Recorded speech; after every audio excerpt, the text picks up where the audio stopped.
Welcome to the eCom Collab Club podcast, where e-commerce founders and operators share the mistakes that drained their cash, wasted their time, and nearly broke their brains, so you could avoid that pain. Fucking great. No one ever listens to me. Hosted by Adam Pearce, co-founder of the eCom Collab Club, and Blend Commerce, the Shopify CRO agency.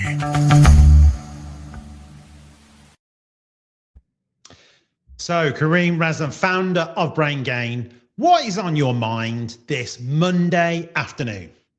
Hey Adam, good to see you. And look, thanks for having me on. First thing was making sure I got here not in a sweat and a huff and a puff in the heat and the sun in London, which was a good start. But yeah, the thing that I've been kind of a little bit like obsessed with over the last week or so, I met a girl last week at an e-com event who basically sells weighted animals that helps with anxiety and stress. And when I first met, I was like, oh, that sounds kind of interesting. But when she then told me the scale of the business, which was 8 figures plus, it just blew my mind.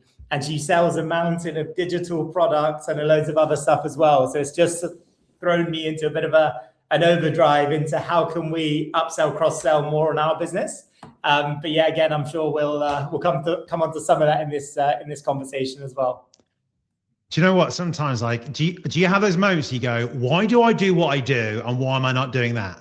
Was it one of those kind of situations? Honestly, I mean, look, Adam, we were talking about this a little bit earlier on today. So, for those that don't know what we do, we basically sell adjustable dumbbells and they go all the way up to 40 kilos. And we had a meeting today in the city here in London and they basically asked for a sample so they could see it.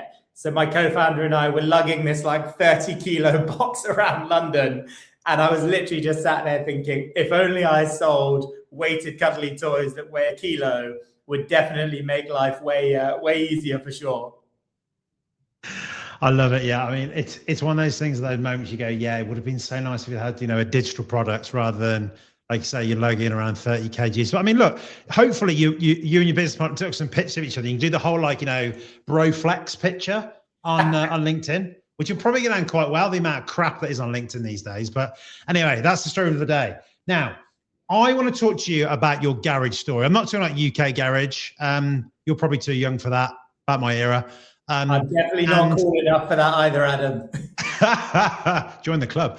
But look, we hear about, when I say the garage story, what I mean by that is, look, you started out in the garage, much like obviously Ben Francis from Gymshark, but you weren't delivering pizzas, you were in banking. So what, why, where, how?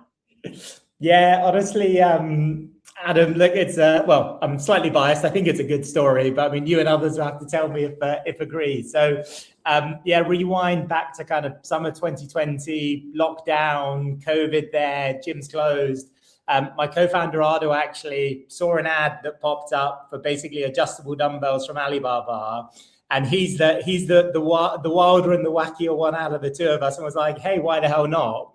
Bought in 25 pairs and was just like, hey, Kareem, what do you think?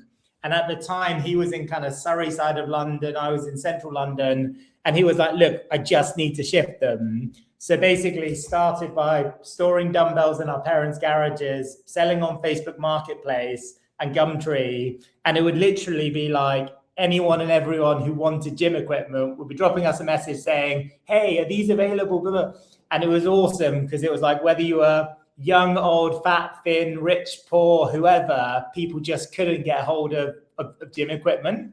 And I always say it was it'd be 2:00 in the morning. I'd get a message from someone like, hey, can I please, get these dumbbells? And I'd be like, look, when? And they were like, are you available now? And the place I would meet people was the Sainsbury's car park in Vauxhall. And we'd meet in the car park and I'd give him the dumbbells and he'd, do the bank transfer or whatever. But if you were watching this all unfold, you would be like, this is just the weirdest thing ever. And I think for us, COVID for me was some of the happiest times, which is meeting some really cool, interesting people. I'd say, look, lugging around, like we said earlier, 20, 30, 40 kilo boxes was great in terms of staying in shape, but not so sustainable. And yeah, I'd be working during the day. Unfortunately, wasn't furloughed, so I actually had to do some work. So I'd be working during the day, and then from 6 until midnight, I'd literally just be driving around London. I'd hire a van, and I'd just be dropping off dumbbells to random people. And like, you know, I'd turn up, people like, I can't carry them myself. So I'd be like upstairs in their living rooms, then I'd meet their families. And yeah, it was just like a really weird but wonderful, wonderful time.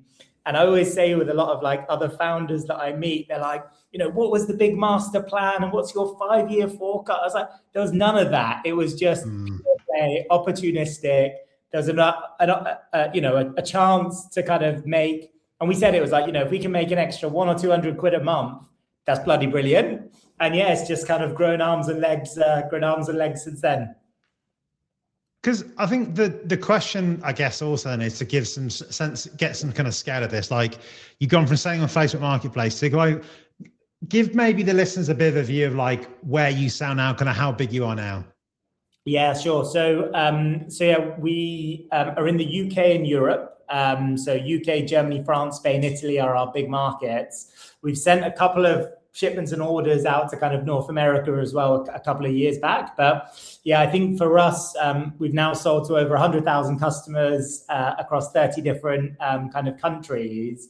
And what we've found over the last couple of years, some of it is like product, but also market.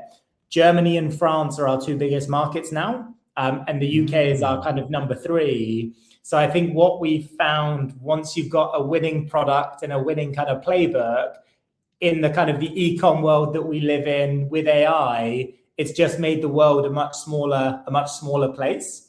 And I think we're a fully remote team. So sometimes you kind of take for granted the scale, but then when you go to your 3PL or your warehouse, we've got one in, you know, the Netherlands, one in Poland, and you just see like racks and racks and racks and racks and racks of dumbbells. It kind of really hits in terms of kind of the scale of the operation.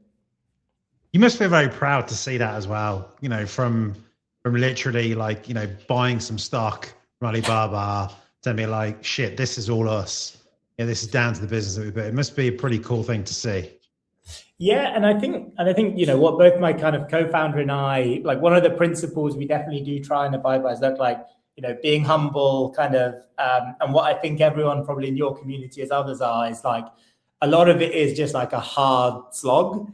And I think like the world is a competitive place. And I think what I would say, and I'm sure everyone else has, is there's always just a mountain of things to get through and to kind of get done day by day, week by week, month by month.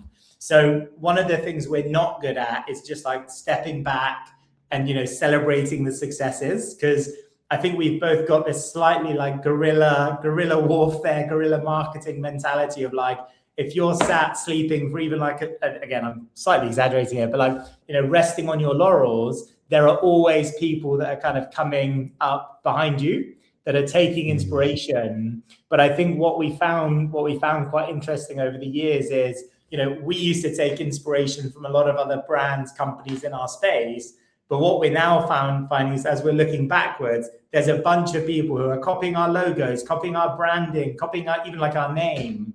And in a way, it's like such a compliment, even though it sometimes pisses you off when you see people kind of shamelessly copying what you're doing. But yeah, look, I think when you see other people copying what you're doing, we are definitely taking it as a compliment as opposed to as a huge negative. It just suggests that we're doing something that's working and other people are taking it. No, absolutely. I mean, look, it's a good way to look at it. I mean, I want to actually ask you about kind of that moment that you decided that, look, you're going to go all in on this, because look, I was in the same position with our agency, is that I was sort of doing it on the side, and there was a point at which I look, okay, this needs to be on a full-time thing. Was that something where you had a particular number in mind, like, we need to get X amount of sales, or were you just like, there is no freaking way I can walk into an office and then be driving around London every night? Like, what sort of like got you to it, like, shit, this is a thing, we're doing it, and I'm leaving, you know, the corporate world? Yeah, look, brilliant question. And I think it's really difficult to kind of know exactly when is the right time to kind of jump. So look, I think my recommendation for anyone in the corporate world thinking about jumping is look, start when you're in the corporate world, because I'd say when you have a foundation and you've started to get product market fit and a bit of traction, it definitely makes it easier. So for me, I jumped in full time September last year, having done this for about 5 years, kind of as the side hustle. And I think what I was finding more than anything is it was just like, I had a bit of a fallacy where I thought I was like unstoppable and I could do everything and I could work all hours of the day. But I think what I found was like, I was starting to become quite unbearable for my wife. But actually for the rest of the business where we've got staff and we've got agencies, things like having to constantly move meetings and having to constantly be like, oh, sorry guys, like, and like bombarding people at midnight and on the weekends and all that. So to be honest with you, it was more, in part, it was driven by, I just probably wasn't that fun to work with. And then I think the second part of it was, look, there is a big opportunity kind of in e-com generally, but I think for us, like, helpfully we've been kind of supply constrained rather than demand constrained, which is, look, a brilliant problem to have. But I think what I was finding is, the majority of stuff on our stack, and again, maybe I'm kind of under kind of representing this, but a lot of it isn't necessarily rocket science. It's just a case of, look, you've got a long list of shit to do. You've just got to get that shit done. And some of it is like not sexy, it's just like churning through stuff, but it's just got to get done. And I think what I was finding is like things that conceptually are like 5-10 minute things, I just wasn't getting around to it quick enough. So I think for me, we went to China May last year to see a lot of our suppliers and manufacturers. And there was a bit of this feeling of like, oh shit, you've got these like, sorry, man, I'm taking a leaf out of your book. I'm swearing more than I normally do. And it was just like awesome in terms of like living and breathing it without having to, and again, part of my friend, I don't know if some of my ex-colleagues are on this and hopefully it doesn't kind of snip this, is like, in the corporate world, you're spending a lot of time in like bullshit meetings and training sessions and kind of following people's kind of instructions. So I think for me, it was a combination of, look, there's an opportunity here. I'm just not getting to it quick enough. And I guess like the third part that I would say is like, look, like with all due respect, like, what's the worst that can happen? If it doesn't work out, no big deal. I'll find something else to do. So I think kind of part of it was also that like self-confidence, which is, hey, look, the world is a big place, whether it's banking, whether it's finance, whether it's e-com, whether it's a startup, whether it's a new venture, if it's consult, whatever else it may be, as long as you're kind of, hardworking, determined, and again, I don't mean to sound like too philosophical here, but like, you're a good person, it will work out. So maybe I'm a bit of a dreamer on that side, but yeah, I was just like, look, what's the worst that can happen here? No, I love it. And look, that completely is my mentality as well, because you can always go back to what you're doing before, can't you? In some shape or form, maybe not the same company or whatever it might be, but there will be that kind of role, that thing you do again. I want to ask you a question here that I'm interested in is, and when there's two parts of this. One is, what was the first thing as you were starting to scale that you guys decided to spend some money on? I.e., was it, a significant amount, like agency, tech, whatever it might be? And equally, out of like agency, tech, whatever it might be as well, what is the other thing that you wish you had bought or wish you had paid for early on that you didn't? So the one thing you did buy, you're so glad we did this and it's kind of the first thing that we did. And the second thing is, what's the one thing you should have done or purchased earlier?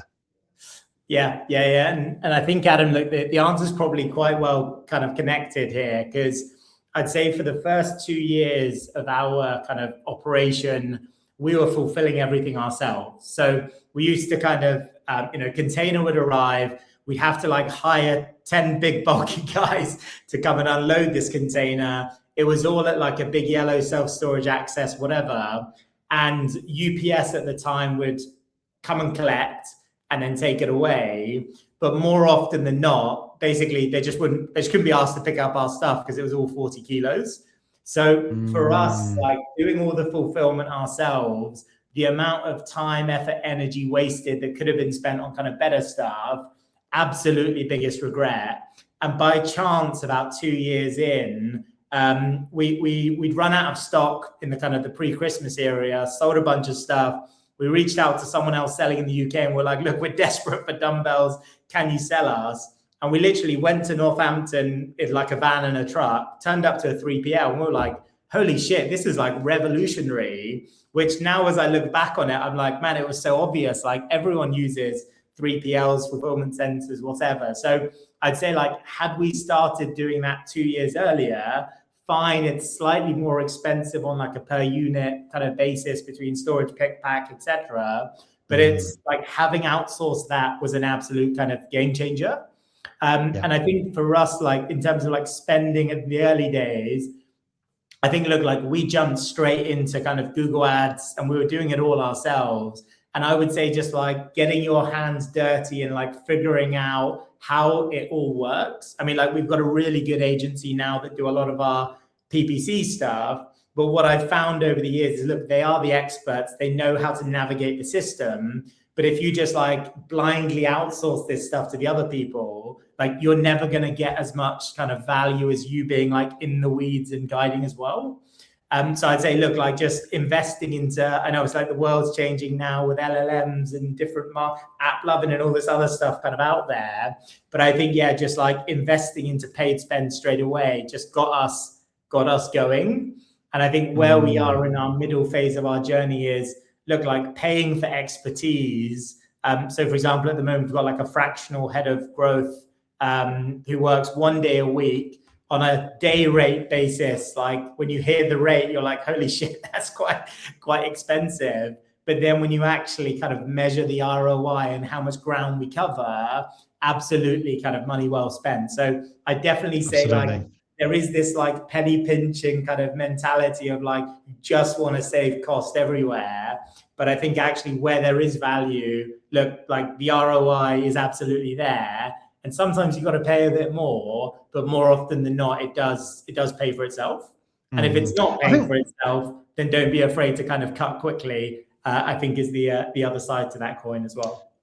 No, absolutely. And look, you know, I agree. Look, and look, I'm I guess one of those suppliers as well here in that equation. And I think, you know, the other thing, you know, that you sort of referred to as well is it's also the opportunity cost of your time, isn't it? Because, you know, again, there are so many more, there are other things that you could be doing that would add a lot greater value to the business than, for example, doing those things that you are not as au fait with as maybe you would like to be, or maybe don't want to be. They're ultimately, like, you don't have to want to love every single element there is to running a business. I mean, Jesus Christ, I don't, you know, with my businesses. I mean, maybe I shouldn't say it out loud. I hope my business partner isn't listening, but hey, we'll move on. I want to talk to you about Shopify and Amazon because, look, as you know, look, I kind of come from the Shopify world, but you know, a lot of the clients that we work with, and a lot of people come to Ecom Cloud Club have multiple revenue streams, which is absolutely the best thing to do. Amazon and Shopify, why did you choose those two routes? And other point is, what kind of role do both of those play within your revenue? Yeah. So look, maybe just a big picture comment to start with, and then I'll kind of delve in. So I'd say at the moment, we're roughly a 50-50 split, kind of Shopify, Amazon. And then geographies wise, we're about 30% UK, 70% Europe today. So I think, Adam, if I take you kind of almost like one step further back, and this was like a 2024, 2025 play, we were basically selling on every single channel under the sun. And our big thing was like, we want to capture every single sale. Anyone who's in the market for adjustable dumbbells, that has to be us. And we used to get super pissed off, which was like, someone on Voucher has sold 3 units. Let's get on Voucher and start selling there. So I'd say like in the UK, we were on Amazon, Shopify, eBay, OnBuy, Groupon, Voucher. At one point, we were trying to sell on Etsy, and it was just like a disaster. Like we were just trying to be everywhere to everyone. And I think what we did basically over the course of last year was just streamline everything into basically Shopify and Amazon. And for us, it was a case of, look, like pure play focus. We're seeing opportunity on Shopify. We're seeing opportunity in Amazon. And actually to take our eBay sales from, I don't know, 10 grand a month to 20 grand a month, would probably take the same amount of effort to take Amazon from, I don't know, 500K a month to 600K a month. So I think one of the challenges that we had previously, I mean, look, it's always a challenge now, which is focus, like where, and I think you just said it there, which is opportunity cost, is unfortunately we can't do everything. Like you have to prioritize. And if everything's a priority, nothing's a priority. So I think what we've done is basically just like pure play focus, Shopify and Amazon.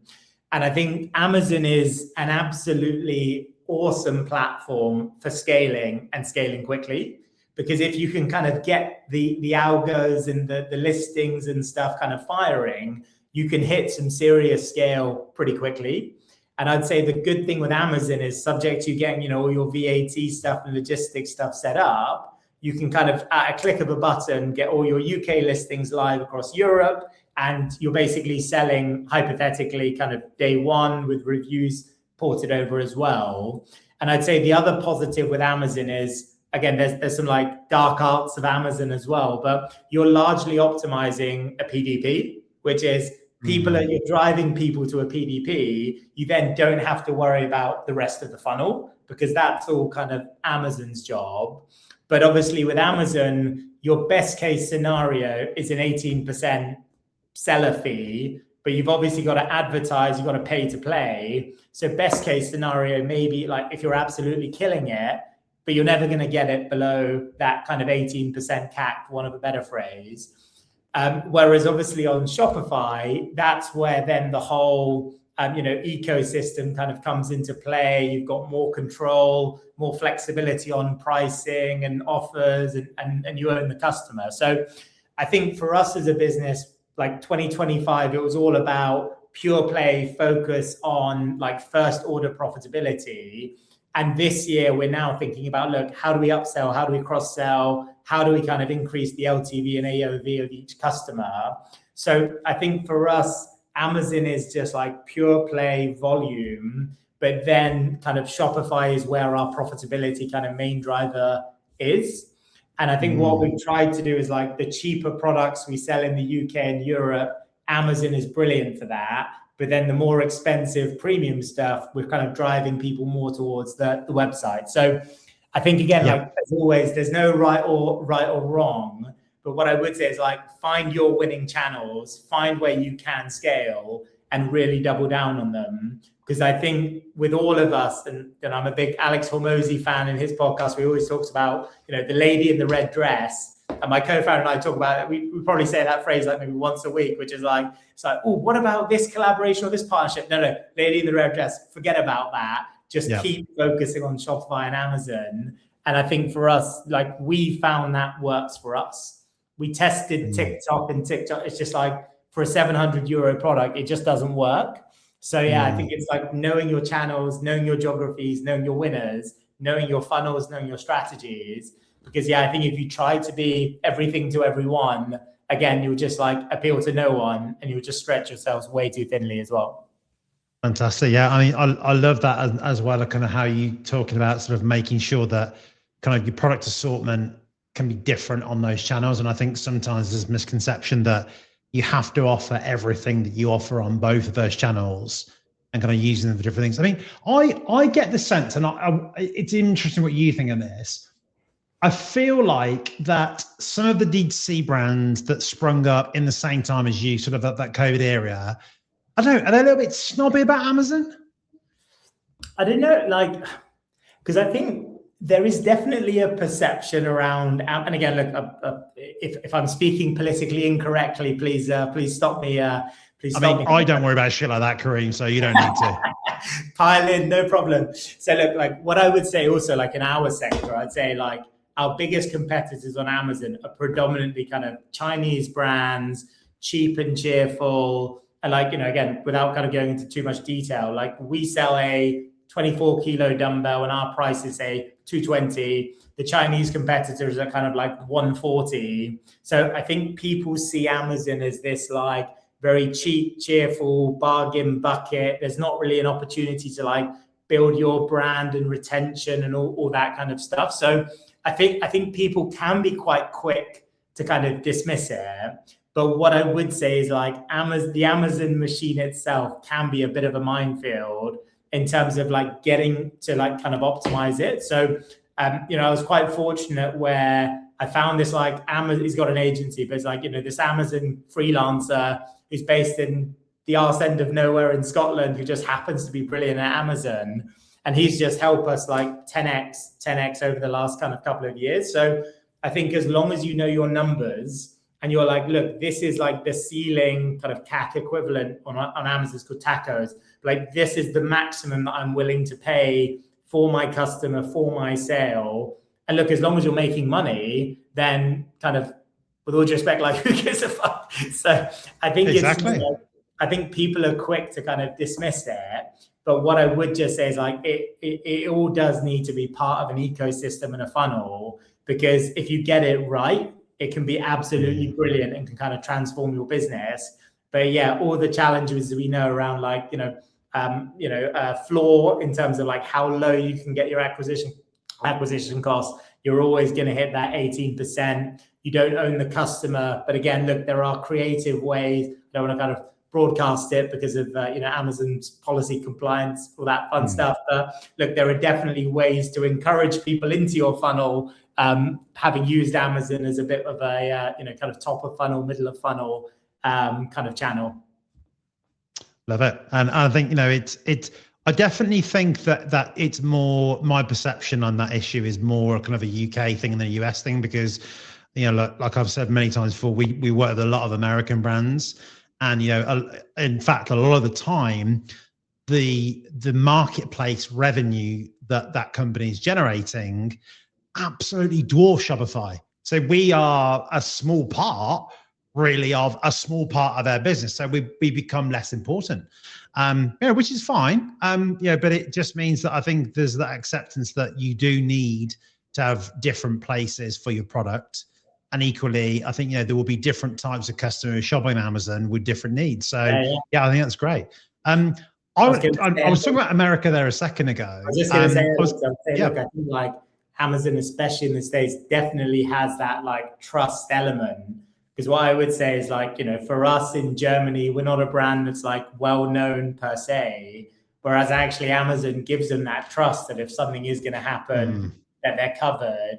And I think, again, from like a diversification perspective, if your Google meta algorithm starts to change and that drops, then actually having Amazon, which I know is a different algorithm, it may expose you to something different. But I do see it as a bit of a diversification play as well, rather than just pure play Google meta. That algo changes, you're suddenly fucked. So I think it is a bit of a diversification play as well. Absolutely. I mean, look, on the diversification front, and when I've done this podcast with entrepreneurs like yourself for probably sort of 6-7 years now, typically British brands will always go, look, what's next? And they say the US is the next market. You've got France and Germany. Why France and Germany? Was it sort of like something that was intentional, accidental? Tell us about that. Yeah, look, I think, Adam, for us, if I go back to like 2023, 2024. So when we were on Amazon, we were basically like, we kind of got a bit excited, a bit carried away. And on Amazon, like I said earlier, you can just click a couple of buttons and all your listings are live in France, Spain, Italy, Netherlands, Belgium, etc. So we did that, and we were getting sales from Italy and France and Spain and Germany. And we're like, bloody hell, this is like pretty easy. Obviously, shipping 60, 70, 80, 90, 100 kilos worth of stuff across Europe, where sometimes like customers wouldn't be in, or they'd get surprised by the customs fees or whatever else it may be. And it might have cost us, 50 quid to send, but these dumbbells were coming back on like a first class flight back and costing us like 500 quid. So we just killed it. And then we found a product in the UK that we were like absolutely obsessed with. And we found the factory and we were like, okay, guys, like we want to sell this product. And they said, look, UK is taken, but if you want, you can take Germany. So naive kind of, 29, 30-year-olds, whatever my age was at the time, we were like, hey, like, what the hell? Like, how difficult could this be? So we were then like, look, no problem. Started speaking to people, set up our VAT number in Germany. First container came in without issue. Second container gets stopped at customs. I'm in Japan with my wife for a trip that we'd like booked for a year or so. I get the call from the shipping agent saying, hey, Kareem, it transpires how your setup is wrong and your container's stuck. And we'd already like pre-sold the whole container. So it was meant to come in and go straight out again. 10 hours later, and I'm 12 hours ahead or whatever the time difference is, trying to figure this out. And then we ended up having to send it from Germany to Netherlands, customs clear it in the Netherlands, and then truck it across from the Netherlands back to Germany, which obviously cost us a fortune, took a lot of time, a lot of stress, whatever. So I think a lot of people kind of, not a lot of people, myself especially, I thought it was just going to be a send the stock, get VAT registered, and you're all good to go. What I would say is like Germany is bureaucratically a nightmare. Like we didn't set up a GmbH or a local entity, but yeah, just like customs clearance and all that stuff is just a disaster. Netherlands and Poland, way more customer friendly. You can defer VAT, and there's just like a bunch of kind of benefits. So I think, Adam, your question was nothing more than just like naively, someone told me to sell there, and I thought, hey, this sounds like a good idea.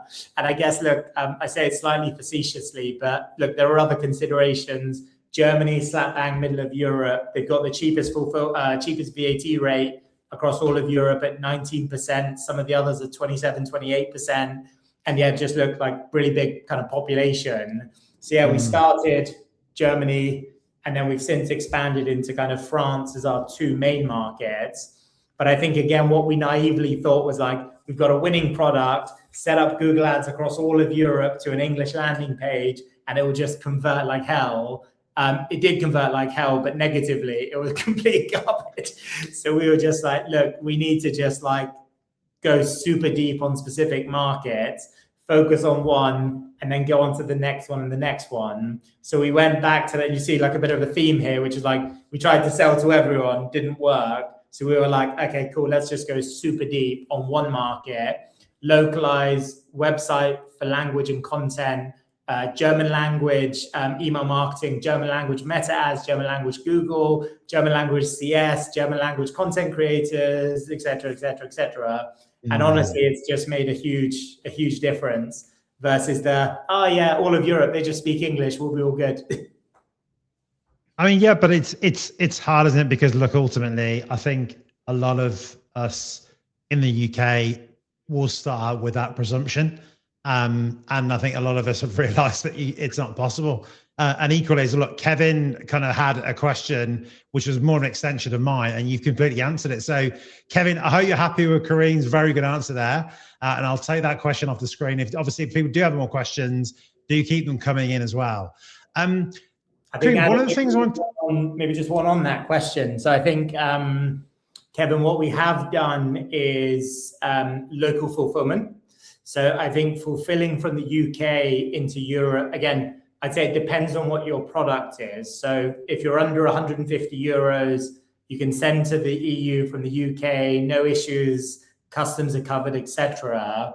Because all of our products are over 150 euros, customs and duties and delays was absolutely a factor. So I think also like Europe expect quick delivery times.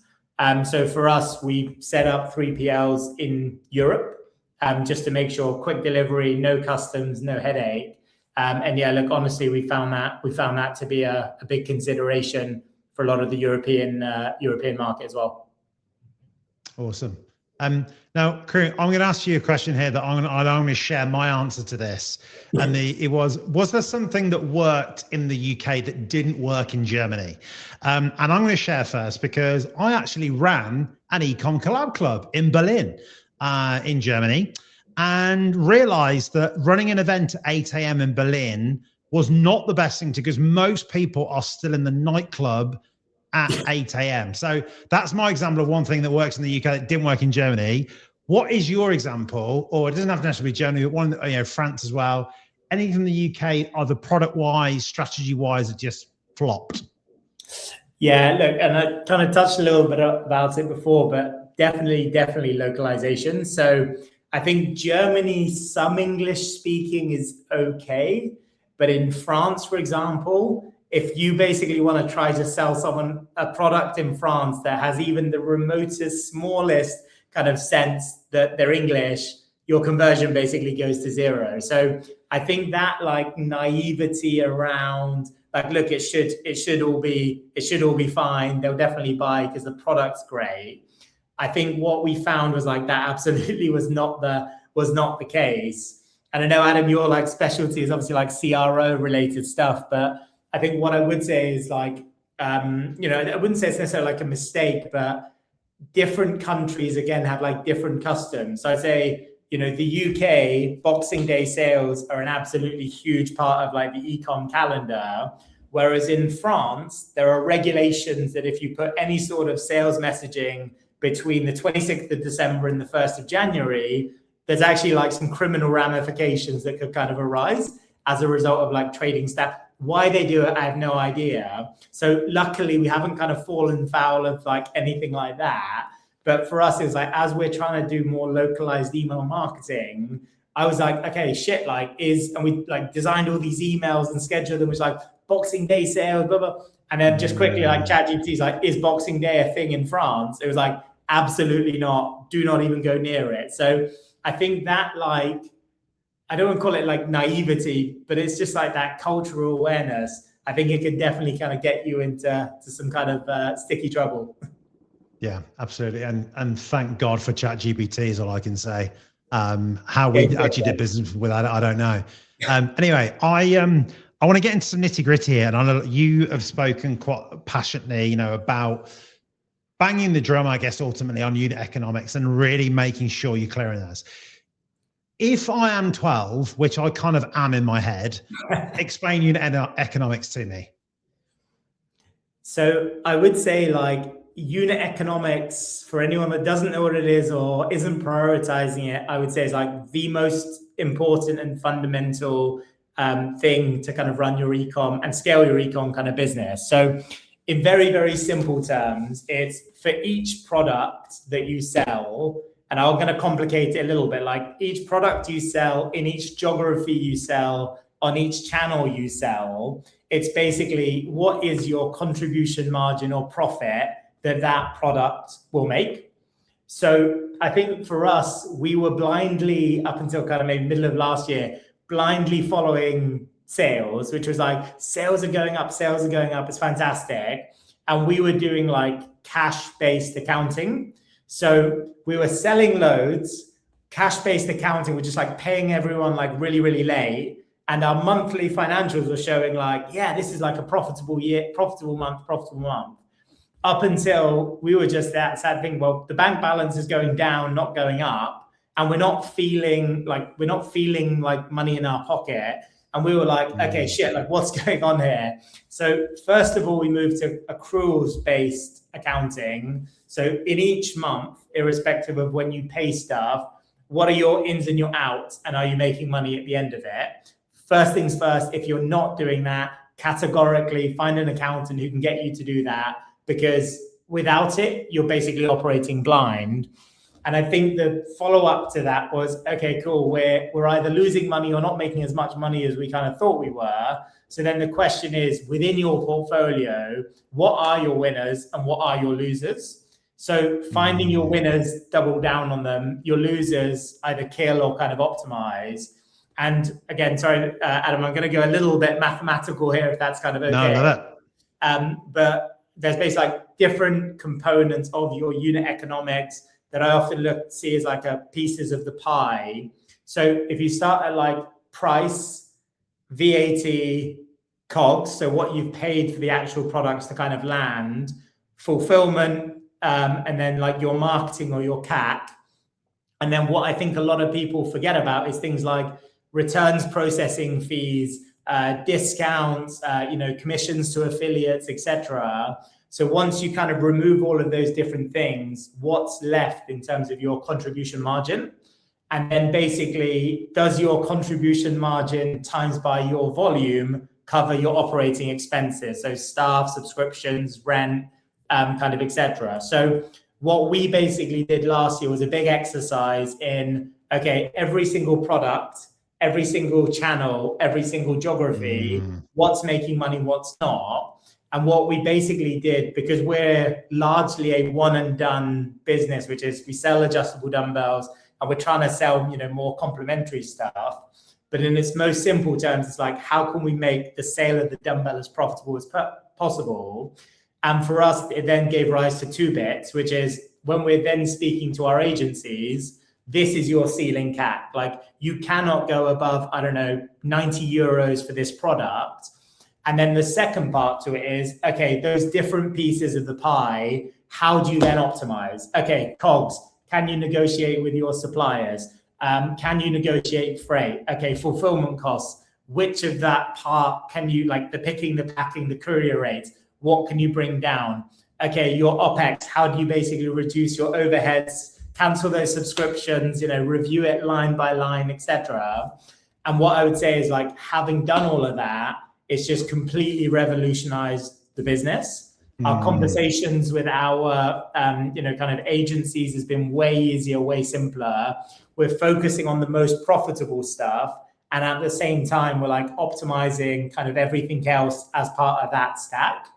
And I think for us, it's like 80% of our time is just purely focused on that.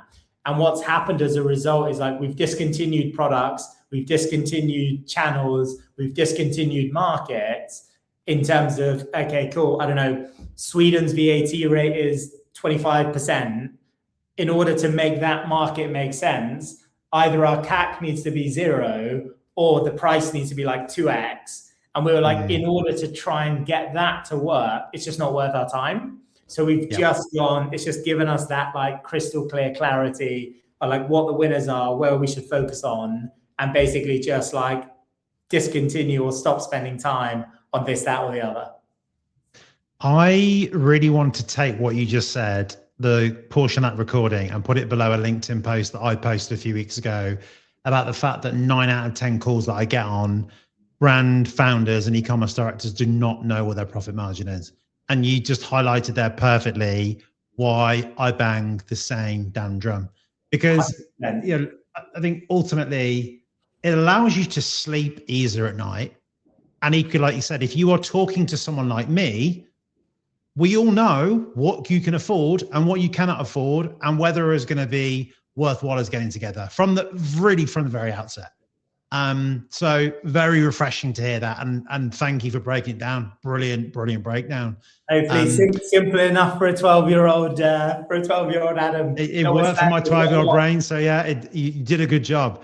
Kareem, I'm conscious of time, that we've only got a few minutes left, and what I do want to make sure we do is get into your plans, because I know obviously previous to us obviously recording, we talked about what your plans are for next year, and it is obviously going harder and deeper into the US. I guess the question is, why wait? Why not just do it right now?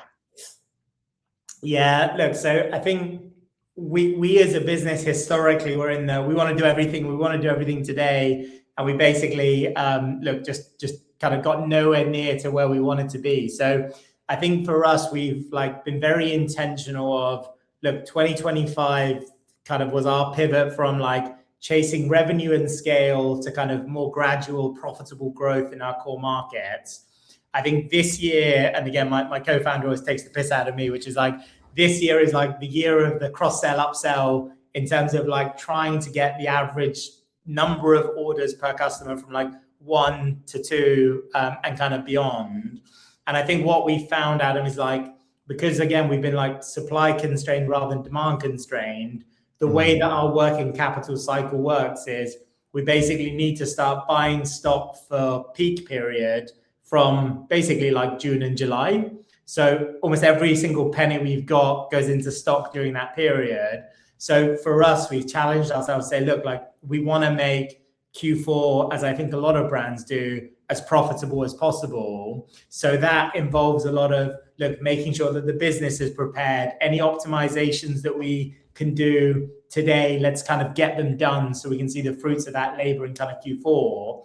Whereas I think like setting up a brand new market today, again, it's like, can we make a success of it? Absolutely, yes. Well, I like to think so. But the question is just like around timing and distraction and focus, which is if we can get to the end of kind of 2026 and we've delivered on our objectives, we'll be in a better position as a business. And I think for us, in order to do the US and do well, we will need kind of external capital. And if you come off a good 2026, hopefully, that then positions you well to have those conversations where you're not giving away as much of the business, or you're not doing it on unfavorable terms. So I think, that for us is like, look, the desire is to do it tomorrow. But I think, again, just being patient, biding your time and doing the foundation work, it's against all of our natures, but it's just the sensible thing to do, unfortunately. No, I mean, but it's good because, you're putting into practice what you said today. Ultimately you've learned things along the way that have worked and have not worked, and the way to go about doing things. I suppose, look, on that note, what would you say is kind of one of the things that is definitely going to be different with the US to how you've approached France and Germany? And what would you say will be one thing that will absolutely stay the same? I think the first thing is language. So you can only imagine translating everything into German and French when you don't speak either language. It's quite difficult. I mean, there's an 11 Labs video of me speaking German that was just like horrifically terrifying. But look, I think on a serious note, like the US is such a big and broad place. I think like the UK is great because, with either Royal Mail or DPD, you can do like nationwide delivery next day. And it's absolutely brilliant. And I think we take that a bit for granted.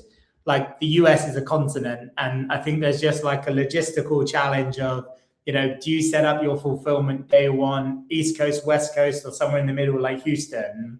And then like, how does it work? Do you focus on one state? Do you focus on all 50 states?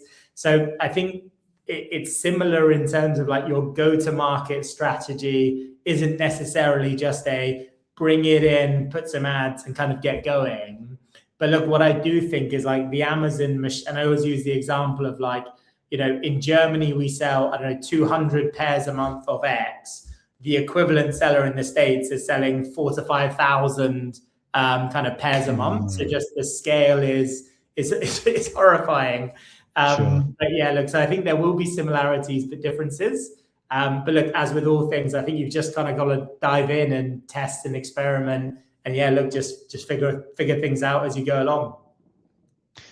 Fantastic. And look, I've really enjoyed talking today, and like what I love is that the level of detail that you've gone to, which is brilliant. And I always love when we get people like you coming on who are open to share. So thank you so much for that. What I want to ask for you though, as in return, as being so open, is that look, right now, who would you like to get in touch with you? So we obviously have a lot of people listening, what are the kind of folks that you would maybe be useful to connect with?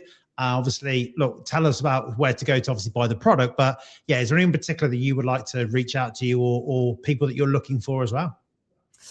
Yeah, no, look, and Adam, likewise, I really enjoyed this conversation. I'm a big advocate of the eCom Collab Club. I went to my first event last month or early on this month, and I thought it was just absolutely brilliant. So thank you for all the work that you're doing. So look, website UK is braingain.fit, in the eu.braingain.fit. To be honest with you, Adam, like where I am in my own journey is because for the first 5 years or so, I was just so inwardly focused on like kind of operating a bit in the shadows because of my corporate job. I'm just like this butterfly that's come out of this cocoon, which like, I just want to meet everyone and anyone and just like, and it's so depressing. Like my friends outside of ecom are just like, Kareem, what you like talking about now is so boring. Like all you want to talk about is funnels and marketing and scaling and GG. I was like, guys, I'm so unapologetically practical about ecom. So look, like what I would say is like, I'm not necessarily looking for anything right now. But in general, people that are like keen to exchange ideas, they want a different perspective. They're looking at Europe as an expansion market. I've started connecting with some other founders kind of in the US and joined some cool community. I mean, that's how I met you, Adam. Absolutely. US founders kind of connected us. So in all honesty, literally not looking for anything, but just keen to connect with other kind of like-minded people in e-com. And yeah, just someone that won't roll their eyes when I start talking about CAC and fulfillment fees and Shopify versus Amazon and everything in between. Yeah, I think it's time to stay away from the finance bros and then get in touch with the econ bros, I think. But look, Kareem, thank you so much again for being with us. And guys, thank you so much for tuning in. If you have liked what you listened to today, do give us a like or a follow and listen platform of your choice. And we'll be here again same time next week with the Ecom Club podcast. Cheers. Thanks for listening to the Ecom Collab Club podcast. Make sure you like, subscribe, and join our community at ecomcollabclub.com/community.